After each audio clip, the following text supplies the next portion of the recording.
Graça e paz, queridos irmãos. Mais um dia aí para a gente poder adorar o Senhor. Ele nos concede essa bênção, essa graça de estar com os irmãos em igreja para poder adorar o santo nome do Senhor. Eu queria aproveitar que os irmãos estão de pé e convidar os irmãos a abrir as vossas Bíblias, palavra do Senhor, Isaías capítulo 6, verso 8. Livro do profeta Isaías, capítulo 6, verso 8. Diz assim a palavra do Senhor. Depois disto, ouvi a voz do Senhor que dizia: A quem enviarei? E quem há de vir por nós? Disse eu: Eis-me aqui, envia-me a mim. Amém? Pode sentar, irmãos. Fiquem à vontade na casa do Senhor. Esse livro é um dos livros mais importantes da Bíblia. Nós estamos diante do profeta, o livro do profeta Isaías, considerado como um profeta messiânico, profeta evangelístico. E nós vemos isso nesse livro, escrito pelas penas dele, consagrado pelo Senhor, dito pelo Senhor, e ele está aqui, e algumas coisas interessantes que a gente percebe aqui no livro de Isaías, é que são 66 capítulos, a Bíblia é 66 livros, e o livro de Isaías ele vai do 1 ao 39 como o juízo de Deus, uma mensagem do profeta como o juízo de Deus para a nação. E nós temos aí, a partir do capítulo 40 até o capítulo 66, nós temos uma mensagem de renovo, a redenção do Senhor, seu povo. Então nós vemos algo interessante. Então, o Velho Testamento tem 39 livros e o Novo Testamento tem 27 livros. Então nós vemos essa clara divisão aí, embora essa divisão não seja inspirada por Deus, né? Foi uma divisão feita pelos homens, mas nós vemos aí essa bênção do Senhor, né? Através desses escritos do profeta Isaías para nós até os dias de hoje. Outra coisa que nós percebemos é que existe duas partes do livro também, do 1 ao 39, nós vemos a escrita do profeta antes do exílio, e do 40 ao 66, o pós-exílio. E nós percebemos que exatamente no pós-exílio ali, a mensagem de renovo, que é do 40 ao 66, exatamente a mensagem de Deus ao seu povo, uma mensagem de conforto, e nós vamos ver aqui nessa noite. Nós lemos, quando nós estudamos aqui a palavra do Senhor, o livro de Isaías, e esse capítulo aqui, ele é muito emblemático, porque esse capítulo aqui, durante muito tempo da minha caminhada cristã, eu ouvi esse capítulo sendo pregado para missões, sempre muito enfatizado o fator missão aqui nesse capítulo, principalmente é pregado sempre do verso 8 até o verso 8, normalmente, né? E quando nós olhamos aí todo o chamado de Deus para o profeta, nós vemos algo interessante. O profeta Isaías, por exemplo, ele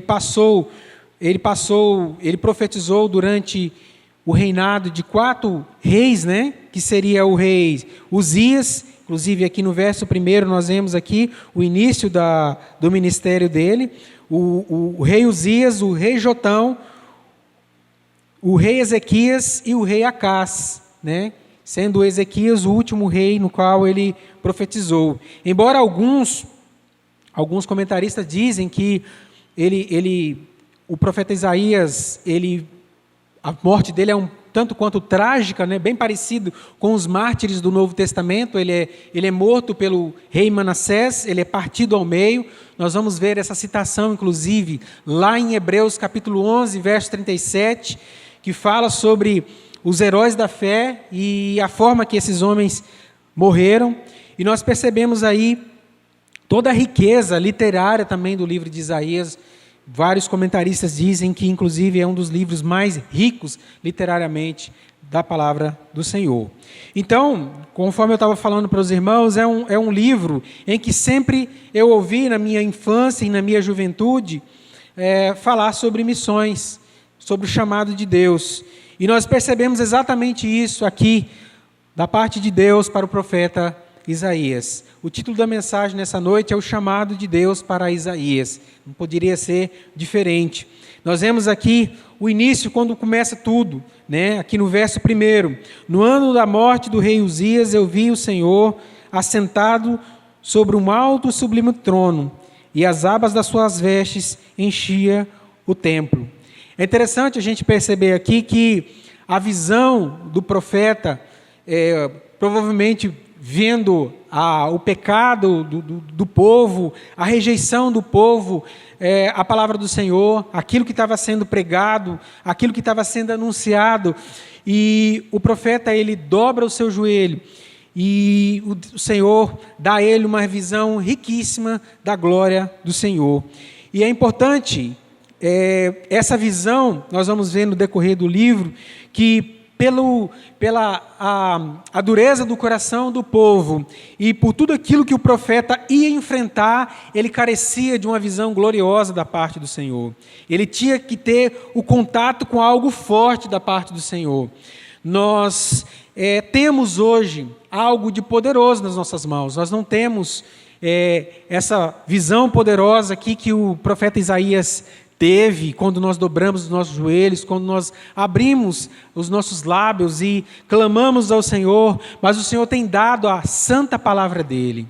E é pela santa palavra dEle que nós vemos tudo aquilo que o Senhor é nas nossas vidas, todo o propósito da salvação, tudo aquilo que Ele tem concedido a nós durante todo esse tempo da caminhada cristã.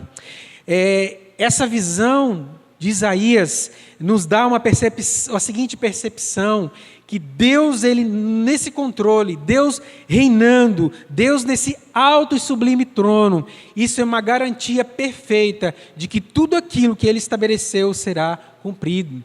Tudo aquilo que Ele determinou na eternidade será, na história, cumprido cabalmente. Todas as coisas estão estabelecidas. E Deus cumprirá dias após dias, anos após anos, eventos após eventos, a sua santa vontade. Nós vemos aqui, inclusive, aqui no verso 2, ele fala, os serafins, nós vemos aqui os anjos do Senhor, nós vemos aqui esse primeiro tópico, que seria a visão que o profeta teve. E nós vemos aqui, em específico, a visão que ele teve do Senhor.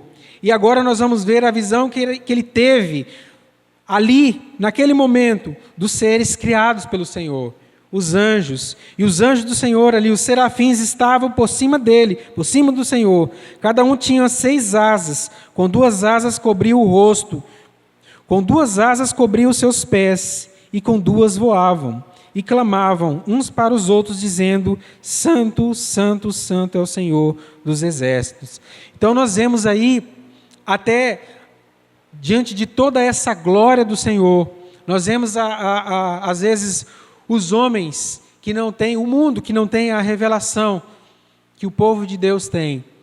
Eles tentam desafiar ao Senhor. Eles acham que estão desafiando o Senhor. Quando nós olhamos para essa visão que o profeta teve, de um Deus reinando, das suas criaturas ali, sem pecado, adorando o Senhor de forma maravilhosa, nós vemos que nenhum sequer poder humano, nenhum sequer governante, nenhuma sequer autoridade pode fazer frente ao poderio do nosso Deus. Nós vivemos em um tempo difícil, um tempo de muita opressão, um tempo em que os homens têm oprimido os seus semelhantes. E quando nós olhamos para a palavra do Senhor, nós vemos um Deus todo-poderoso, agindo de forma poderosa e cumprindo os seus santos propósitos. A visão do Senhor, no seu alto e sublime trono, ilustrava a sua soberania sobre todos os reis, autoridades, poderes no universo. Ninguém jamais viu a Deus na sua totalidade. Nós vemos lá em João 1:18 e em João 4, 24, falando que Deus é Espírito, né? E nós vemos aqui a visão que o profeta teve, exatamente elevando o nosso Deus, a sua glória. O significado de glória é peso, é o peso de Deus. Então, o profeta, muitos nos nossos tempos, eles têm se auto-intitulado profetas do Senhor e se denominado e colocado como tiveram um chamado do Senhor.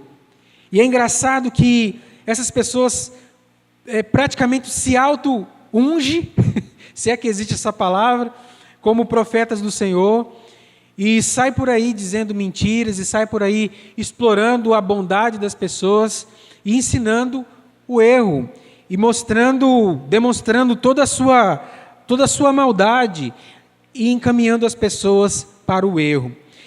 E nós vemos aqui, na verdade, quando o profeta ele tem essa visão do Senhor, ele fica extremamente constrangido.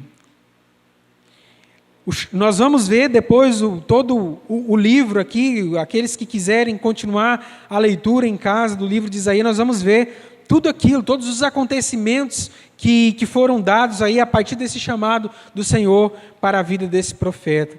E nós vemos que foi uma vida difícil, não foi uma vida de flores, não foi uma vida de palmas, de aplausos, como nós vamos ver no decorrer dos capítulos.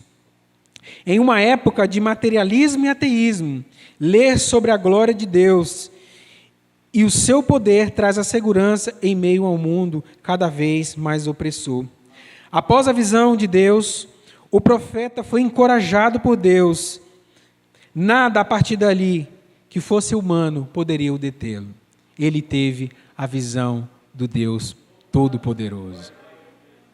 Quem tem a visão, quem tem acesso às Escrituras, quem se debruça diante desses versos, nunca mais tem a sua vida igual. A sua vida vai ser transformada. Ele teve uma visão miraculosa do Cristo ressurreto, provavelmente, do Deus encarnado. A forma de o nosso Deus se manifestar é por meio de Jesus. Então, provavelmente, ele viu a Jesus glorificado ali, em toda a sua glória. E os anjos que nós vimos aqui,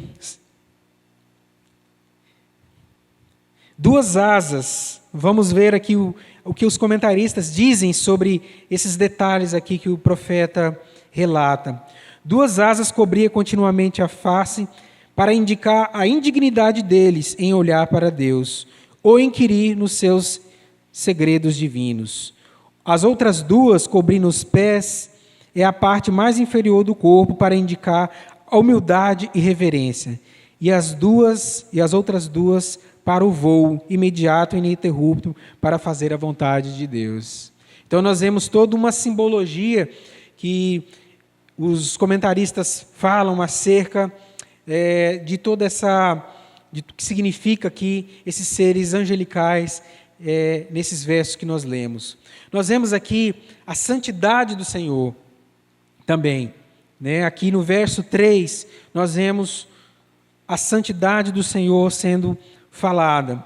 E para muitos comentaristas, eles dizem que essa repetição aqui de santo, santo, santo, significa a intensidade, significa a relevância, vamos dizer assim, a relevância daquilo a ênfase à santidade suprema de Deus.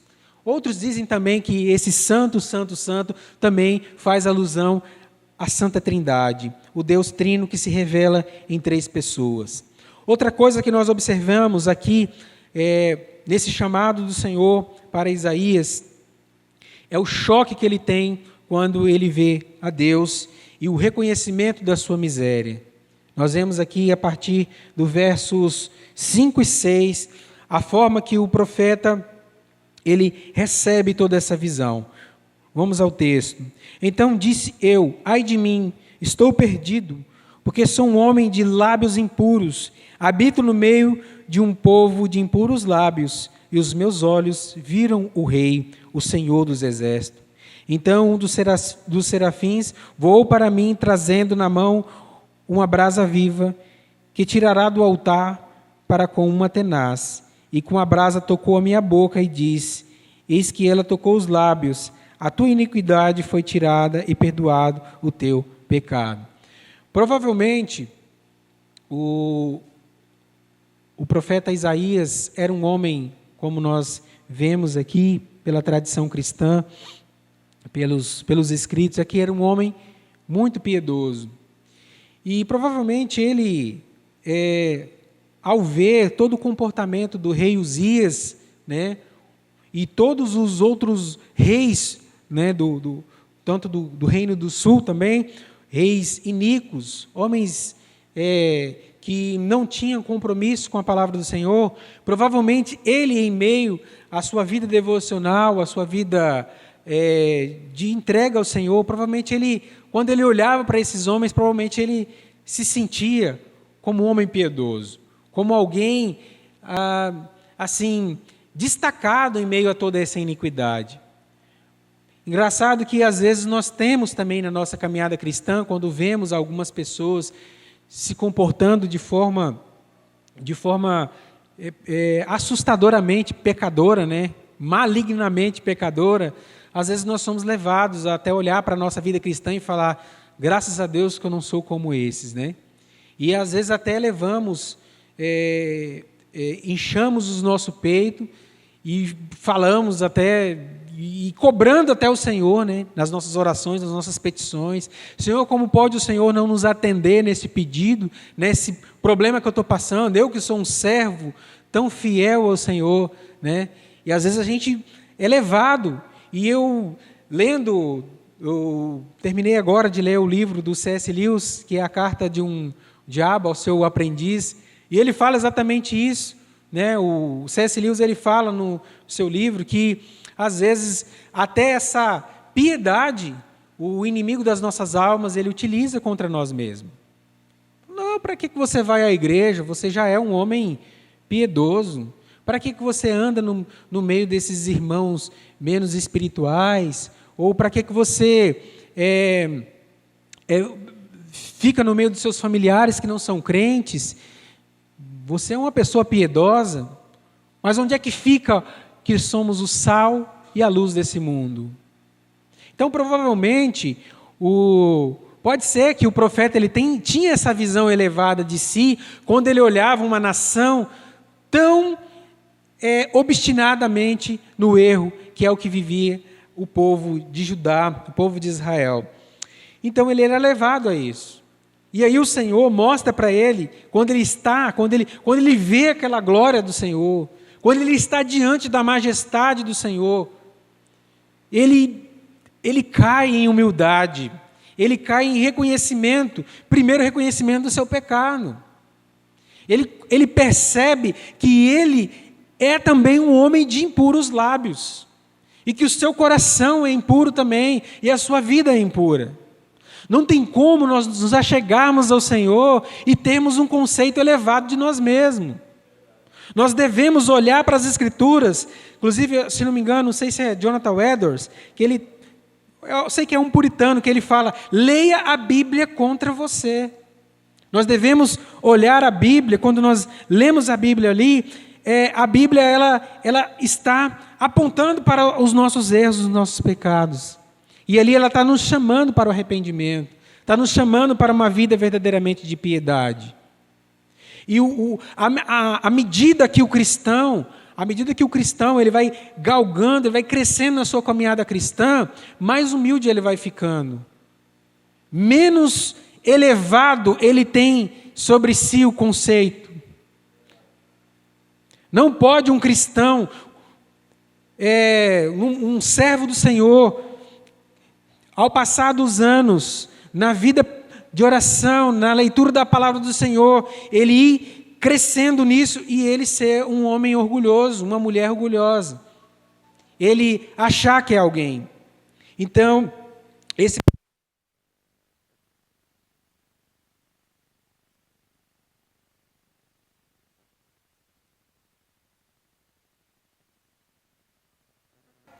Não um sucesso do chamado do Senhor, mas um fracasso. Porque o Senhor, quando Ele chama a Isaías, e Isaías ele responde a esse chamado, ele fala, envie-me a mim, aqui no verso que nós lemos, no verso número 8, nós vemos que depois o Senhor vai falar uma série de coisas para ele. E exatamente aquilo que nós ouvimos aqui, eu acho que os irmãos também, quando em outros lugares, ouviam também somente isso, até o verso 8. Muitos ouviam até o verso 8, e nós vamos ver agora, a partir do verso 9 em diante, que esse chamado do Senhor na visão humana, ele não seria um sucesso para muitos pregadores de hoje em dia. Como é que pode o Senhor levantar homens nos dias de hoje, e muitos que nós vemos aí na televisão, muitos que têm muitos livros escritos por aí, que as suas mensagens são mais de autoajuda do que a pregação do evangelho genuíno, muitos tendo compromissos mais com uma conta bancária do que com a palavra do Senhor. E o que Deus vai falar aqui a partir do verso 9 é algo que muitos desses homens dos dias de hoje não aceitaria esse encargo. Falaria assim, Senhor, levanta outro, não envia-me a mim, envia outro. Talvez esse não é o meu chamado. Às vezes, talvez o Senhor olhou para a pessoa errada, como se Deus pudesse fazer alguma coisa equivocada. Nós vemos aqui a partir do verso 9, vamos lá. Então disse ele, o Senhor dizendo, vai e dize a este povo, ouvi e não entendeis, vede e não percebais. Torna insensível o coração deste povo, endureça-lhe os ouvidos e fecha-lhes os olhos, para que não venha a ele a ver os olhos, e a ouvir os ouvidos e a entrar o coração, e converta e seja salvo. Então, o Senhor não queria que aquele povo conseguisse enxergar. O Senhor usou a Isaías para que aquele povo não conseguisse ouvir e para que os olhos deles fossem fechados. Então, é uma mensagem de juízo para esse povo.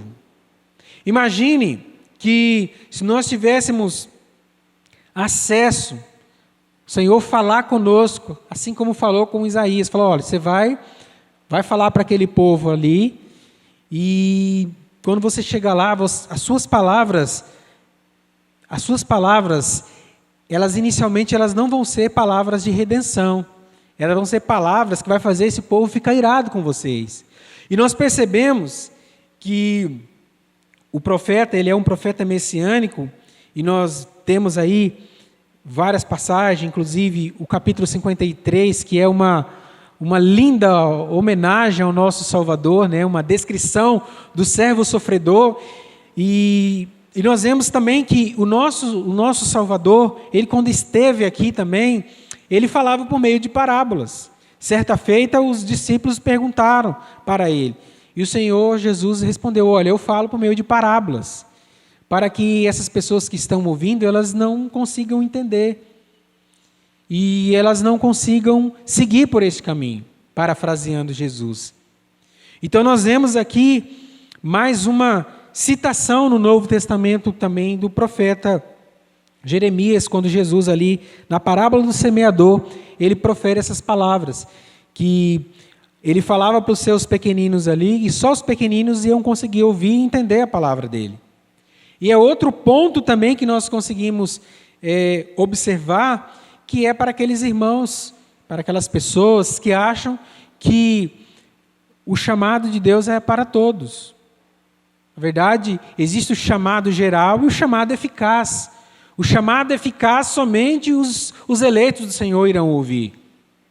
Muitos podem ouvir, muitos já vieram nesse lugar, muitos já ouviram a palavra sendo pregada aqui, ouviram com seus ouvidos, ou seus ouvidos físicos, mas não ouviram com seus ouvidos espirituais e nem enxergaram as belezas espirituais que estavam nas mensagens pregadas, naquilo que a palavra do Senhor transmite aos nossos corações. E nós vemos aqui também, o Senhor utiliza o profeta para endurecer o povo. E nós vamos ver adiante, a partir dali também do capítulo 40, que nós vemos também mensagens também de redenção que o Senhor traz para o povo. Então, em vez do Senhor trazer a restauração presente, a mensagem de Isaías apenas irá endurecer mais o povo na sua rebelião e incredulidade. Isaías fará o coração deste povo ficar insensível, até mesmo mais indisposto a receber a mensagem de Deus. Seus ouvidos muito endurecidos ou surdos para ouvir. Nosso Deus, nós vemos a partir das Escrituras, que Ele é o Deus que amolece corações. O mesmo sol que bate sobre o mesmo barro, para uns barros, Ele endurece. O barro que não é o barro de Deus, que vai ser transformado em um barro para ser utilizado por Deus, esse barro, ele é endurecido. Ele tem o seu coração endurecido. E nós vemos exatamente isso, que o nosso Deus, ele é o Deus também que amolece corações. Nós vemos a história do apóstolo Paulo, que o Senhor desnudou a visão de Paulo, quebrou o coração dele, e ele teve o seu coração quebrado, e a partir dali, ele foi um homem grandioso na presença do Senhor. O Deus que Paulo pregava era um Deus maravilhoso, e todos viam a obra do Senhor realizada na vida dele. Essa mesma mensagem que é pregada, ela é cheiro de vida e ela também é cheiro de morte. Ela é cheiro de vida para aqueles que recebem. Ela é cheiro de vida para aqueles que acolhem, para aqueles que dizem: eis-me aqui, Senhor, sou um pecador de impuros lábios, necessito da sua graça. E ela é também um cheiro de morte para aqueles que se perdem. O apóstolo Paulo, ele fala isso em uma das suas cartas. Nós vemos a palavra do Senhor sendo utilizado como instrumento de justiça na vida dos pecadores. Nós vemos também uma mensagem de juízo. O término dessa mensagem, nós vemos aqui, o profeta ele fica preocupado, ele quer saber do Senhor, quanto tempo que vai durar todo esse período? E o Senhor diz a ele: então, disse eu, Isaías, até quando, Senhor? Ele respondeu: até que seja desoladas as cidades e ficam sem habitantes, as casas ficam sem moradores e a terra seja de toda assolada. E o Senhor afaste dela os homens, e no meio da terra seja grande o desamparo. Mas, se ainda ficar a 10ª parte dela, tornará a ser destruída, como terebinto e como carvalho, dos quais, depois de derrubados, ainda fica o toco. Assim, a terra, a santa semente é o seu toco, né? Então nós vemos aí, o profeta estava preocupado com o tempo que o Senhor iria levar essa mensagem pesada ao seu povo. A resposta do Senhor apontou a um tempo quando a destruição se espalharia pela terra. As cidades seriam destruídas, os campos seriam deixados desolados e o povo seria levado embora.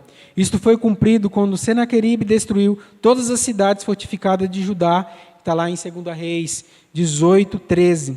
E de acordo com seus registros, levou 200.150 pessoas cativas. Então, nós vemos aí que a mensagem do Senhor, ela teria um fim.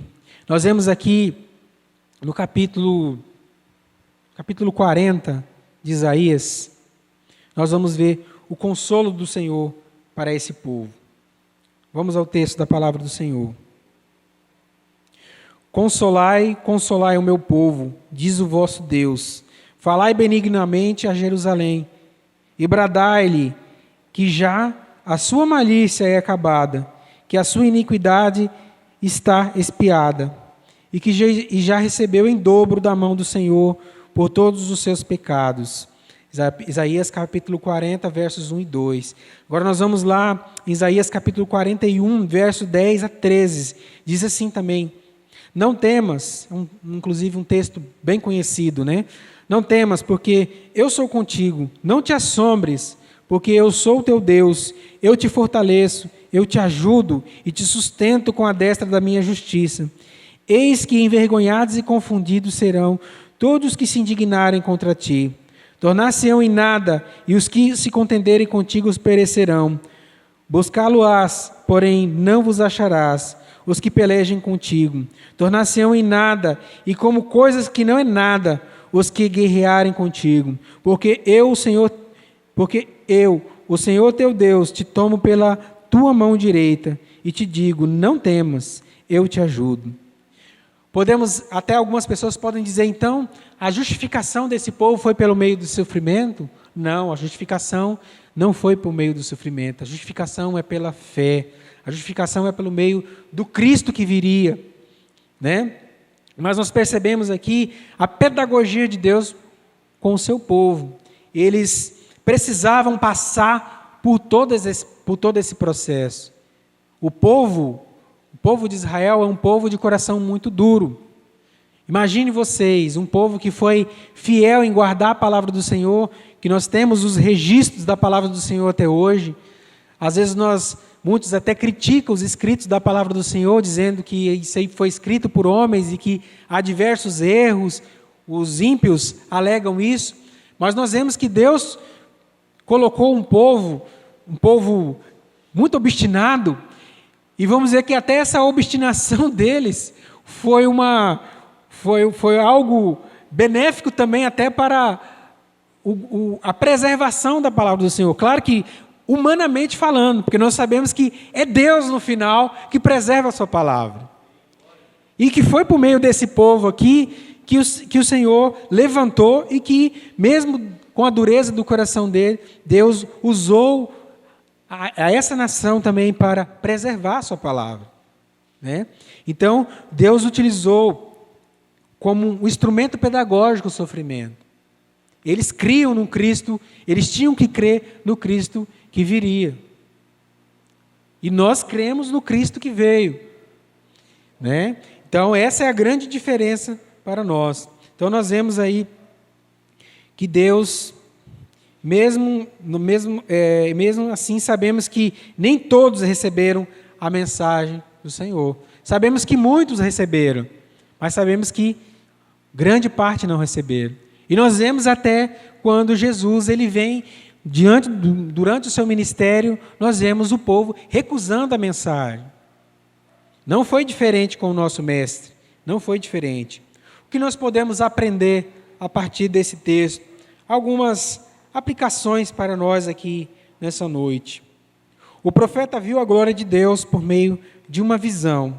Nós temos a revelação inerrante da palavra de Deus. Somos convidados por Deus a ver a sua glória por meio da sua santa palavra.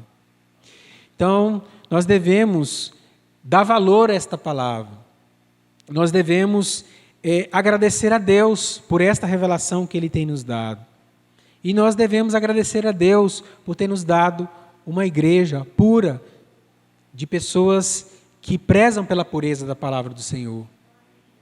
Sabemos que muitos irmãos, eu vejo isso quando eu viajo para de Paraná, quão difícil é congregar em outros lugares. E nós temos que, às vezes, fazer um esforço muito grande, às vezes até na hora da pregação em outros lugares, para não estarmos até com os nossos pensamentos sendo levados até pela ira, a ira santa, porque às vezes as coisas que são faladas, as mensagens que são faladas, é como se fosse água com açúcar.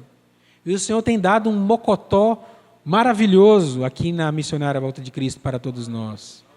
Ninguém morre por inanição na Missionária Volta de Cristo, a não ser aqueles que não gostam de congregar e que não ouvem a palavra do Senhor, que estão aqui apenas para um momento de clube social, para estender os laços comerciais e de amizades, né, de confraternizações humanas.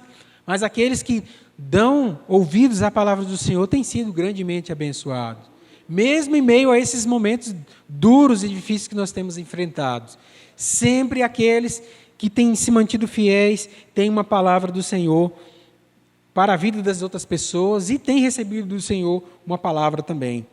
Então nós devemos valorizar a palavra do Senhor, porque é por meio dela que nós vemos a glória dele. E é por meio dele que nós vemos todos os seus atributos. Somente a palavra do Senhor vai mostrar o Deus verdadeiro. Nós vemos aí um Deus Nutella, parece que é mostrado aí nessa geração. É um Deus água com açúcar, um Deus frágil, um Deus raquítico, porque era um Deus feito pelas invenções não shakespeariana, porque nem tem essa capacidade intelectual, nem essa poesia de Shakespeare, né? Grande literário, mas um Deus frágil, inventado pela mente humana. Um Deus frágil, inventado pela mente humana, não pode nos salvar, não pode nos redimir. No máximo, há uma aquiescência, há uma identificação humana com esse personagem, que nem podemos chamar de Deus, mas ele não é poderoso o suficiente para salvar, para perdoar pecados, para sarar as feridas da alma, para redimir o homem que carece da salvação. Esse Deus pregado por aí, ele é incapaz de tamanho feito. Mas o Deus das Escrituras, ele mostra um Deus poderoso, um Deus que governa, um Deus com seu punho poderoso, com sua mão de ferro. Ele, ao mesmo tempo, a mão de ferro, uma mão misericordiosa, ele conduz toda a realidade histórica que nós vemos. Ao mesmo tempo que ele é uma mão dura, uma mão de ferro, para aqueles que o rejeitam, ele é uma mão misericordiosa, acolhedora, para todos aqueles que dão ouvido à sua mensagem. Nós vemos também que, ao vermos essa glória de Deus, por meio da sua palavra, nós devemos nos render humildemente ao senhorio de Cristo. E render a esse senhorio de Cristo e vermos a santidade desse Deus. Nós vemos a santidade deles exalada pelas santas Escrituras. Então nós devemos também ter uma vida santa, uma vida separada, uma vida de consagração. O pastor me enviou, não sei se o presbítero Alex recebeu também, alguns minutos do Ed René Kivitz, aquele herege moderninho, né? Ele falando sobre que a santidade ela é apenas uma ideia que você tem. Ela não é uma prática. Você pode, na visão desse herege, a pessoa pode viver uma vida de devassidão. É uma vida nas drogas, uma vida chafurdada no pecado, com toda a sua intensidade. Pensa o homem mais pecador nessa vida, ou o maior relato de pecado que você já viu. Então, na visão de Ed René, você pode viver toda a intensidade do pecado, mas se você tiver uma consciência da santidade, uma ideia da santidade, então você pode viver tranquilo. Como pode um homem que se diz um homem de Deus? Eu imagino que o começo da caminhada dele provavelmente não foi assim. É o que também, às vezes, irmãos, quando eu vejo esses homens chafurdados nas heresias, é o que me faz também ficar preocupado quanto à ortodoxia, quanto a viver uma vida ortodoxa, uma vida de amor à palavra do Senhor. Porque provavelmente muitos deles começaram bem. E nós vemos que, como nós olhamos para a palavra do Senhor, o início de muitos homens foram bons. Mas o término de muitos homens foram ruins, desagradaram completamente ao Senhor. Então nós devemos ter uma vida separada do pecado, uma vida de consagração, uma vida de santidade ao nosso Deus. A vida de um pregador da palavra não é só de flores, nós percebemos aqui. O chamado de Deus pode ser muito duro, às vezes não terá conversões, o seu trabalho ele não será visto. Contudo, o sucesso está na obediência, o sucesso está em transmitir todo o conselho de Deus com muita fidelidade. O sucesso do chamado de Isaías não estava pelo tanto de pessoas que se converteriam, mas estava na obediência dele à palavra do Senhor, ao Deus do chamado. Não ao chamado dele, mas no Deus do chamado. É o Deus que chama pessoas e Ele continua chamando até hoje. Ele chama a mim, chama você, chama a cada um de nós para continuar essa saga, anunciando o servo sofredor, anunciando o Deus que cura almas, que cura pessoas, que é capaz de grandes feitos.